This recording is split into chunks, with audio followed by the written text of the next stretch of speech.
Yang pertama, biarkan pikiranmu mengembara dalam kesederhanaan. Maksudnya apa?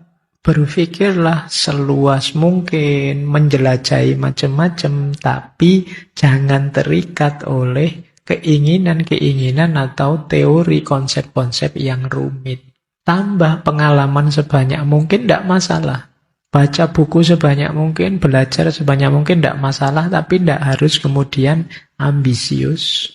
Apalagi kemudian terpatok pada pikiran-pikiran idealisme kita sendiri yang rumit. Kadang-kadang kan kita begitu. Pak, saya setelah belajar filsafat lama, saya putuskan saya seorang eksistensialis misalnya. Terus opo-opo dilihatnya secara eksistensial. Kamu repot sendiri. Nanti ngangkring, wah sekarang makan di angkringan tidak apa-apa Pak, tapi ini angkringan eksistensial. Oh, nanti ada apa-apa, ini eksistensial. Itu ya kamu ribet sendiri, karena kamu terlanjur tadi bikin rumit bahwa saya ini, saya itu. Itu sama kalian kan sama teman-temanmu sudah terlanjur memperkenalkan diri, saya itu meskipun kayak gini gayanya, tapi saya soleh loh. Oh itu. Ayo kamu pontang-panting sendiri itu, nanti mau katanya anak soleh, ini sudah mau asar zuhur belum. Oh iya ya, maaf lupa. Jadi kamu ribet sendiri. Salahmu sendiri, kamu mengkategori dirimu dengan satu konsep tadi. Jadi meluaslah seluas-luasnya tanpa harus bikin rumit dirimu sendiri. Biar hidupmu lebih nyaman. Padukan jiwamu dengan keluasan. Jadi mari kita sadari, sepinter apapun kita, sepandai apapun kita, masih banyak hal yang belum kita paham.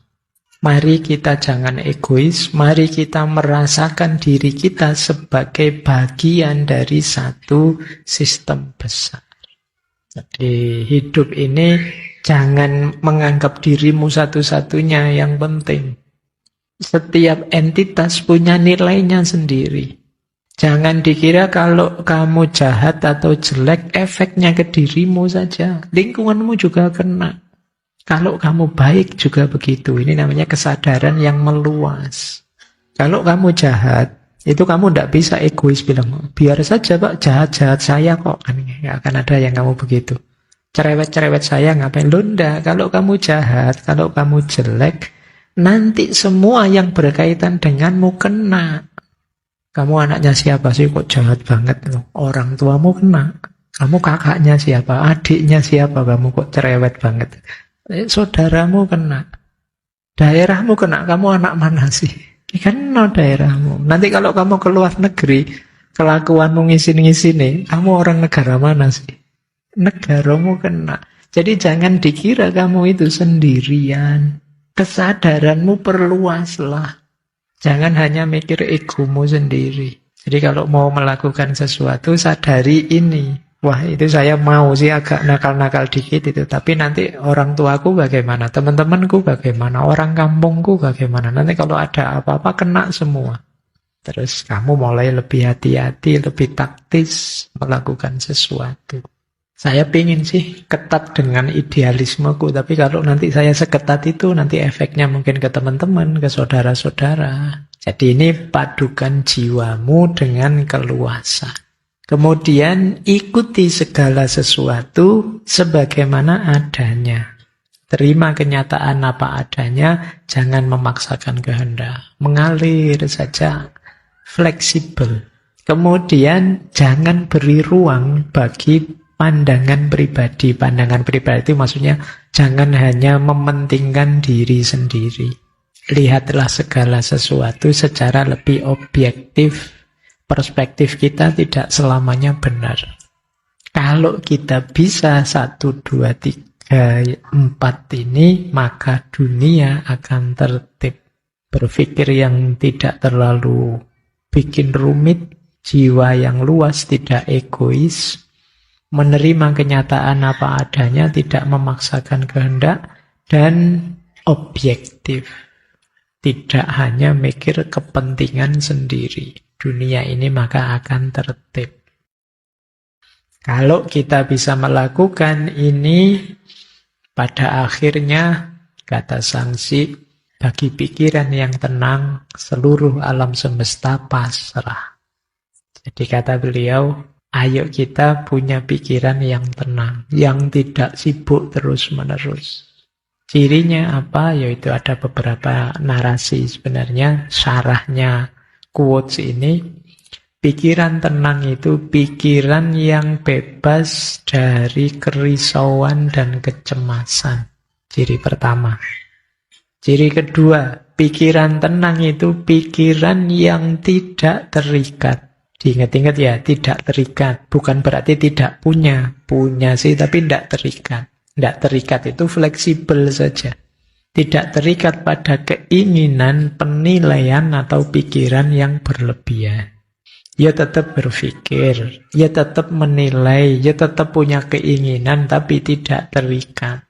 Segala sesuatu ya ada ruang dan waktu dan menyesuaikan situasi. Kalau situasi berubah, ya kita ikut berubah. Ini yang membuat pikiran kita tenang. Karena kadang-kadang pikiran kita ada di tahun berapa, kita sekarang ada di tahun berapa. Banyak pikiran-pikiran yang sudah tidak nyambung lagi dengan situasi. Yang dulu kalian anggap dahsyat luar biasa, mungkin hari ini sudah kehilangan relevansinya. Kalau tidak percaya, coba kalian yang pernah punya buku harian, kalian baca lagi buku harianmu zaman dulu. Itu mesti isinya lucu-lucu. Aduh, saya kok gini ya dulu nulisnya, kok malu saya. Loh, padahal dulu nulisnya sambil nangis-nangis itu. Sekarang kamu membacanya malu. Kenapa? Ya situasi berubah. Bayangkan kalau kamu masih seperti yang dulu itu, kamu tidak berkembang, situasinya berubah.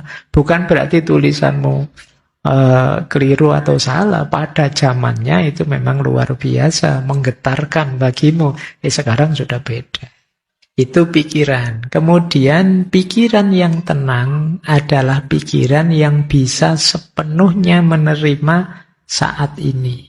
Tidak terjebak oleh masa lalu dan tidak cemas oleh masa depan. Nah, kalau pikiran kita tenang dengan 3 ciri tadi, alam semesta pasrah. Alam semesta pasrah itu alam semesta akan mengalir bersama kita. Hidup jadi rasanya nyaman, harmonis. Jadi karena kita bisa menyesuaikan. Kita bayangkan ya, kalau kita punya teman yang kita bisa menyesuaikan. Jadi yang kita cocok dengan teman ini, bisa bareng-bareng menyesuaikan, itu kan kita enak, mengalir. Jadi tidak egois versi kita saja atau mengikuti dia saja, enggak. Saya menyesuaikan dia, ketika kita menyesuaikan padanya, dia juga menyesuaikan dengan saya. Nah, itu lebih nyaman daripada masing-masing jalan sendiri-sendiri secara egois. Baik, kita lanjutkan. Ini kalimat ini perlu dipikir agak panjang. Hidupmu ada batasnya, tapi pengetahuan tidak ada batasnya. Kalau engkau menggunakan apa yang terbatas untuk mengejar apa yang tidak terbatas, hidupmu dalam bahaya. Ini berhubungan dengan diri kita yang kadang ambisius. Pingin ngerti segalanya. Pingin bisa apa saja. Pak, ini rasanya kok sekarang penting, Pak. Saya pingin bisa itu, dikejar. Pak, ini kan dikejar. Jadi pingin tahu semuanya, pingin ngerti segalanya. Dan kita merasa tidak pernah cukup. Pokoknya harus semuanya diraih. Ini yang kadang kita menyebutnya ambisius. Kata Zhangxi, kalau hidup kita yang terbatas, kita gunakan untuk mengejar yang terbatas, wah hidup kita terancam, bahaya ini. Maksudnya kita tidak akan bisa bahagia. Hidup kita itu waktu kita terbatas, energi kita terbatas, umur kita terbatas. Sementara pengetahuan tidak memiliki batas. Kalau kita ambisius, ingin bisa segalanya, mengerti segalanya, ya siap-siap hidup kita akan terancam, tidak bahagia. Bukan berarti kemudian, kalau begitu berarti saya Tidak usah banyak belajar. Itu kadang-kadang kita kalau ada narasi begini kita memahaminya ekstrim begitu. Tidak begitu. Jadi tidak salah sih kita mencari ilmu, nambah wawasan, tapi jangan kehilangan keseimbangan hidup. Jadi hidup ini multidimensi, pengetahuan salah satunya. Kalau hanya pengetahuan ingin kita kumpulkan terus, lalu kapan kita menjalankannya? Kapan kita menemukan kemuliaan hidup dengan menghidupkan ilmu? Kalau ambisi kita hanya mengumpulkan. Yang kedua, ayo belajar secara alami saja, sesuai kebutuhan. Bukan secara obsesif. Yo wajarnya saya sarjana filsafat, ya belajar filsafat. Tidak apa-apa saya terima urusan kimia saya tidak paham. Urusan matematika saya agak setengah-setengah urusan. Cuma saya banyak ngertinya sih di filsafat. Ini namanya kesadaran. Jadi kesadaran tentang keterbatasan hidup. Bahwa kita ini tidak tak terbatas. Ini yang kalau menurut Imam Ghazali kan istilahnya pengetahuan itu harus pas saja tengah-tengah. Istilah beliau namanya hikmah. Jadi cari pengetahuan yang hikmah. Kalau sekedar pengetahuan banyak. Apalagi sekarang kalian buka situs buku apa saja akan bisa. Tapi kan pilihlah yang penting, yang berguna, yang benar, yang baik. Ini yang disebut hikmah. Jadi jangan berambisi, Pak, kan saya harus ngerti juga. Ini yang penting. Yang tidak penting kan harus saya ngerti juga, Pak. Yang ini, yo habis hidupmu, waktumu, energimu.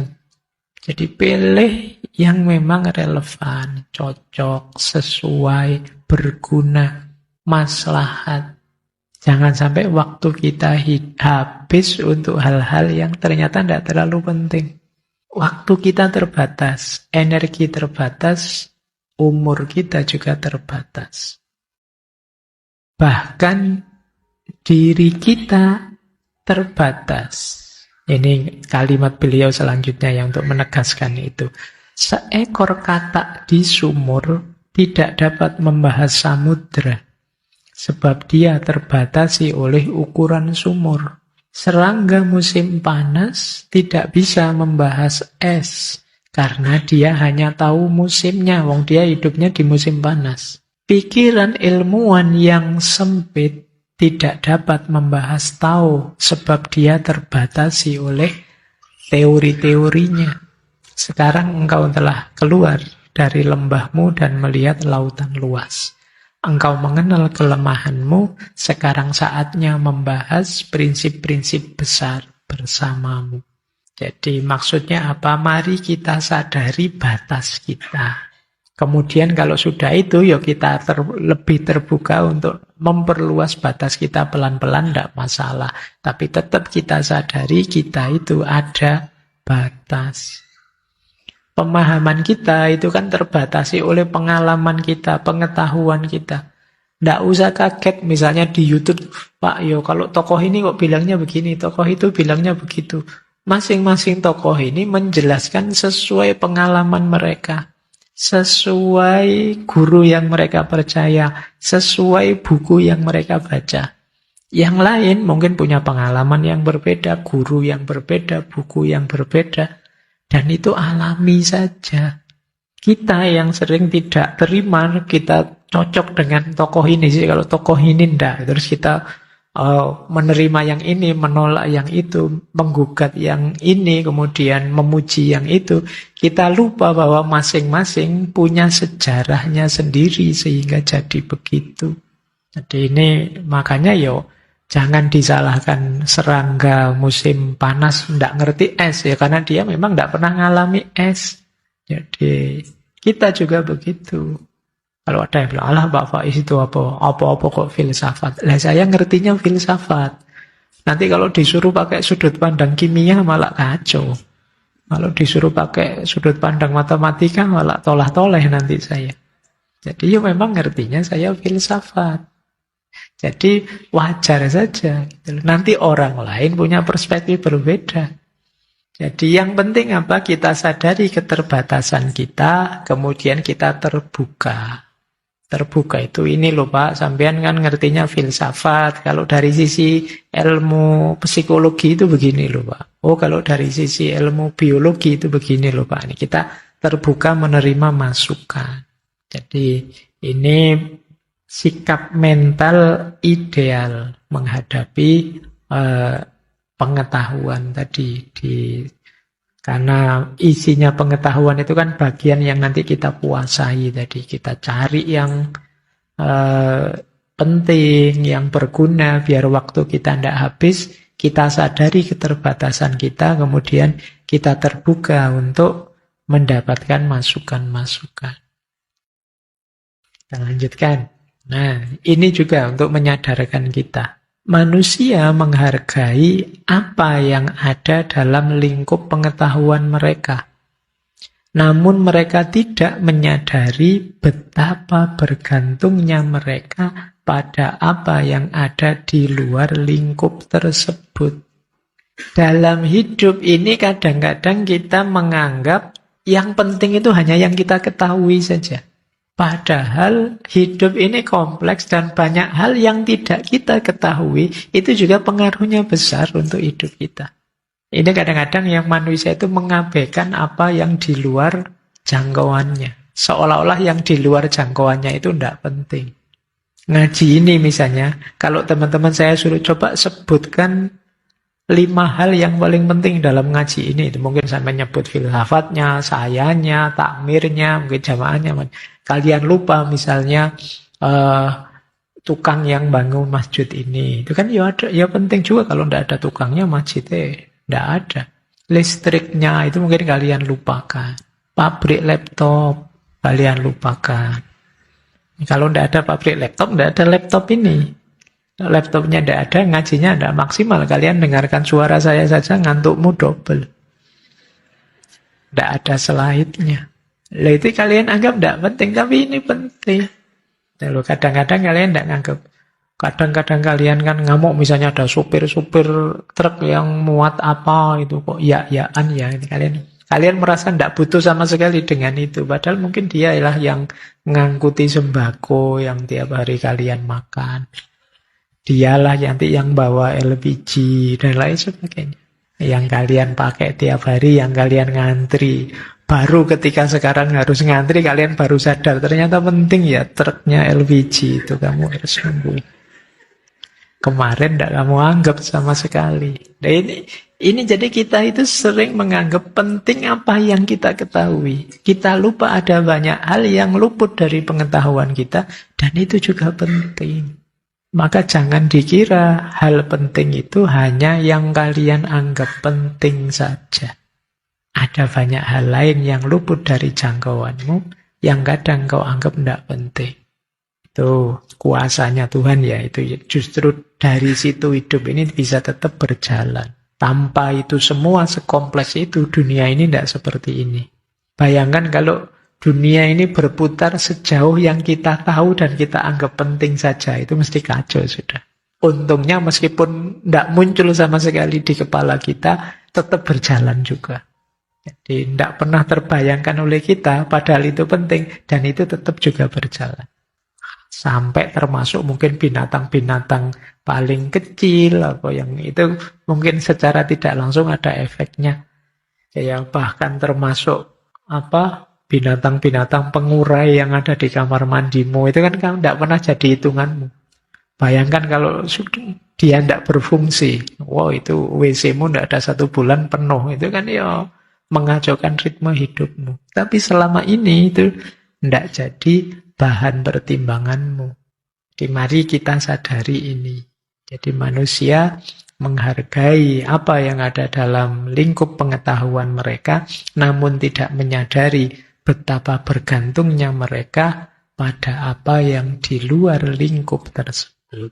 Nih, kita sering tertipu oleh ilusi pengetahuan kita yang terbatas. Kita lanjutkan. Ini menarik ilustrasi beliau. Tadi sudah ada ilustrasi bayi, ada ilustrasi cermin, sekarang ilustrasi kapal. Ketika seseorang menyeberangi sungai dan sebuah sampan kosong menabrak perahunya, bahkan meskipun dia seorang pemarah, dia tidak akan marah.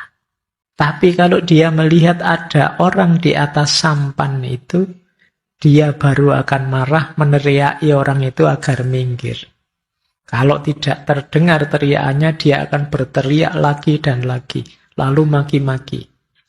Semua itu terjadi karena ada orang di atas sampan. Kalau engkau dapat mengosongkan kapalmu, menyeberangi sungai dunia, tidak seorang pun akan menentangmu. Tidak seorang pun akan menyakitimu. Kita bayangkan ya, satu ketika kita naik perahu atau naik kapal. Tiba-tiba ada perahu lain mendekat, nyenggol kapalmu. Itu begitu kamu lihat perahu yang mendekat tadi kosong, kamu yang tadinya mau ngamuk kan tidak jadi ngamuk. Oh ya perahu ini kosong, mungkin kena angin ya sampai ke sini. Hal yang sama terjadi begitu kamu lihat di atas perahu itu ada orang, mesti kamu akan misuh-misuh sudah. Ya kan, dasar, ndak hati-hati, ndak ngerti bahwa matanya ditaruh di mana. Kamu akan begitu. Jadi ini satu narasi tentang sesuatu yang terjadi secara alami dan hubungannya dengan ego. Kalau tiba-tiba ada hujan deras, kemudian kita basah kuyup, kan kita tidak marah sama hujan. Tapi kalau temanmu bawa ember terus kamu digebyur dari belakang, basahnya sama, tapi kan kamu ngamuk. Kenapa begitu? Karena ada orangnya. Orang itu simbol ego. Jadi karena ada orang di situ, ego itu kan cenderung aku yang merasa penting, merasa perlu dihormati, merasa perlu diakui kehadirannya. Sehingga ketika ada orang lain, kita tuntut dia untuk mengakui pentingnya kita, menghormati kita, dan lain sebagainya. Itu ego. Gimana caranya meskipun di kapal itu ada orang, kita tidak marah-marah, ego kita yang kita turunkan. Meskipun teman kita yang gebyur air, dan kita bisa tidak marah, ego kita yang kita turunkan. Mari kita anggap peristiwa-peristiwa orang naik kapal minggir nyenggol kita atau orang gebyur kita itu sebagian dari fenomena momen biasa saja. Dia jadi sesuatu yang menyakiti kita ketika ego kita yang muncul. Wah, dia ingin nantang saya ini mesti. Wah, dia ingin menyakitiku ini mesti. Wah, dia meremehkanku ini mesti. Pernyataan-pernyataan ini dalam diri kita, itulah yang membuat kita meledak. Itu yang tadi saya sebut cara baca kita, cara memahami kita. Bisa enggak misalnya ada kapal kita kesenggol tapi seperti hujan tadi. Oh ya biasa sih, mungkin dia enggak terlalu pinter nyetirnya atau kepleset tadi khilaf sebentar, enggak apa-apalah. Tanpa harus melibatkan, menegaskan ego kita. Kalau kita bisa mulai ngomong ego, kalau bahasa saya tadi, mengambil jarak, mengendalikan ego, hidup kita mungkin lebih nyaman. Jadi kalau ada orang nyenggol kita, itu justru kita, jangan-jangan memang ada yang salah di saya. Apa sih kurang saya? Apa sih yang harus saya perbaiki lagi? Itu jadi tidak mengedepankan ego. Biasanya kalau mengedepankan ego, kita pinginnya bales saja. Saya disakiti ini berarti. Harus balas menyakiti. Padahal mungkin orangnya tidak sengaja. Itu banyak terjadi kan belakangan. Ketidaksengajaan yang jadi masalah besar. Mobilnya disalib terus tidak terima. Kan sekarang banyak gitu. Terus wah sampai ngangkat pistol segala. Terus urusan polisi. Terus minta maaf. Terus wah rame. Kenapa bisa begitu? Ego. Jadi cara kita memvaluasi diri kita. Itu kadang-kadang tidak proporsional. Kalau ingin hidup ringan, tidak mudah tersinggung, mari kita rendahkan level ego kita. Ini ada satu ilustrasi menarik. Kata Zhangzi, kebahagiaan itu tidak terletak dalam kebahagiaan itu terletak dalam tidak adanya upaya mencari kebahagiaan. Ini sebenarnya sederhana sih, selama orang itu masih mengejar kebahagiaan, ya dia tidak akan bahagia.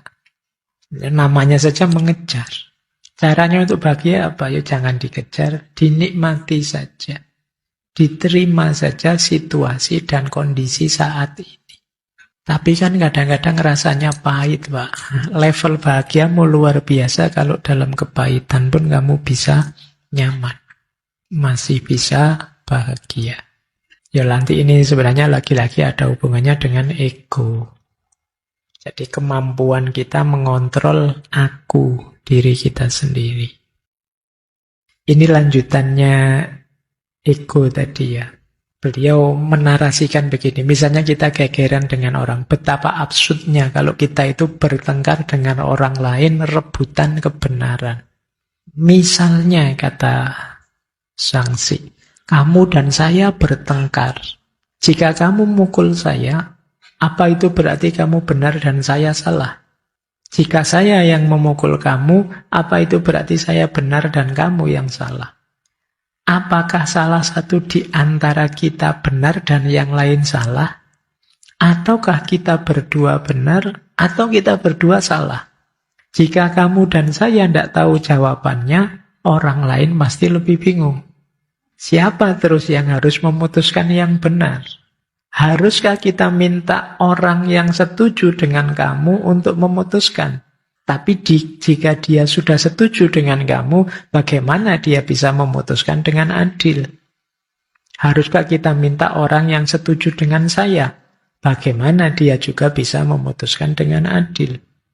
Haruskah kita minta orang yang tidak setuju dengan kita berdua? Tapi jika dia sudah tidak setuju dengan kita berdua, bagaimana dia bisa memutuskan? Haruskah kita minta orang yang setuju dengan kita berdua? Tapi jika dia sudah setuju dengan kita berdua, bagaimana juga dia memutuskan? Jelasnya, baik kamu, saya, maupun orang lain tidak bisa tahu jawabannya. Haruskah kita menunggu orang lain lagi? Kata dia. Ini cara dia menarasikan betapa absurdnya kita yang bertarung memperebutkan kebenaran. Jadi masing-masing mengklaim benar. Yo aku dong yang benar, yang sana yo aku dong yang benar. Terus gimana? Salah satu benar, wong yo kita sama-sama ndak ngakui. Apa kita sama-sama benar? Ndak mungkin. Sama-sama salah juga sulit diterima. Mencari orang lain, orang yang kayak gimana? Yang setuju saya. Ya mesti tidak adil dia. Yang setuju kamu tidak adil. Yang setuju kita berdua, ya tidak menilai nanti namanya. Yang tidak setuju kita berdua, ya sama saja. Nyari orang lain lagi, ya tambah capek kita. Ini absurdnya bertengkar. Jadi kita kadang-kadang muter di situ. Bertengkar. Baik. Terakhir. Ini satu quotes panjang, ini tidak mungkin saya jelaskan, teman-teman nanti direnungi di kamarnya masing-masing. Ini ada 24 hal yang mungkin jadi bahan puasa kita. Pangkat, kekayaan, keunggulan, prestis, ketenaran, dan keuntungan. Ini 6 hal yang membangkitkan keinginan, membuat kita menginginkan sesuatu. Lanjut. Penampilan, tindakan, kecantikan seksual, koherensi konseptual, energi emosional, dan ambisi. Itu hal-hal yang menjerat pikiran. Kemudian, ketidaksukaan, keinginan, kegembiraan, kemarahan, kesedihan, dan kebahagiaan. Itu yang mengikat keutamaan. Kemudian, menghindar, mendekati, menerima, memberi, memahami, dan kemampuan. Itu yang menghalangi jalan. Akhirnya kita tidak berjalan. Ini 24 hal yang harusnya tidak mengganggu pikiran kita. Kalau masih mengganggu pikiran kita, ya pada akhirnya kita tidak, kalau versi Taoisme berarti kita tidak dalam perjalanan menuju Tao. Jadi kita tidak ada on the right track, menuju kesejatian hidup. Hal-hal ini harus jadi pertimbangan kita untuk kita ambil jarak, biar kita bisa fokus. Saat kita terfokus, pikiran kita tenang dan jernih. Kalau kita tenang dan jernih, bisa kosong. Kalau kosong, pikiran mampu tidak melakukan apapun, namun tidak membiarkan apapun terbengkalai. Jadi tidak melakukan apapun itu maksudnya tidak memaksakan yang tidak seharusnya, tapi menjalani hidup secara alami saja. Ya diurusi, tapi tidak secara ambisius dan memaksa. Sesuai dengan ritme alamiah kehidupan. Jadi inilah caranya yang dipuasai dalam puasa pikiran. Bukan berarti terus tidak boleh, Pak, tidak boleh mencari keunggulan, Pak, kekayaan, ketenaran, boleh. Tapi tidak boleh melekat di kita. Harus berjarak, kemudian tidak terikat sama sekali, sehingga tetap dia hanya pendukung perjalanan kita menuju yang lebih sejati. Jadi raihlah 24 hal itu tapi jangan terikat. Berjuang memperolehnya tapi jangan tergantung. Jadikan itu semua pendukung. Jangan sampai hanya jadi distraksi yang mengalihkan perhatian kita dari rute utama hidup ini, yaitu perjalanan menuju Tao. Kalau versinya Taoisme. Baik ya. Teman-teman, ini saya kira itu dululah. Paling tidak teman-teman malam hari ini bisa menangkap maksudnya puasa pikiran. Bagaimana kita bisa sepenuhnya mengendalikan hati dan pikiran kita, sehingga kita masih selalu ada di jalur yang benar, hidup secara harmonis, meskipun tetap terarah ke yang lebih hakiki. Nah, semoga nanti di bulan puasa kita pelan-pelan bisa melakukan puasa pikiran ini biar penyakit insecure dan overthinkingnya bisa terobati. Baik, saya kira itu dari saya malam hari ini, kurang lebihnya mohon maaf. Wallahul muwaffiq, wallahu a'lamu bissawab. Wassalamualaikum warahmatullahi wabarakatuh.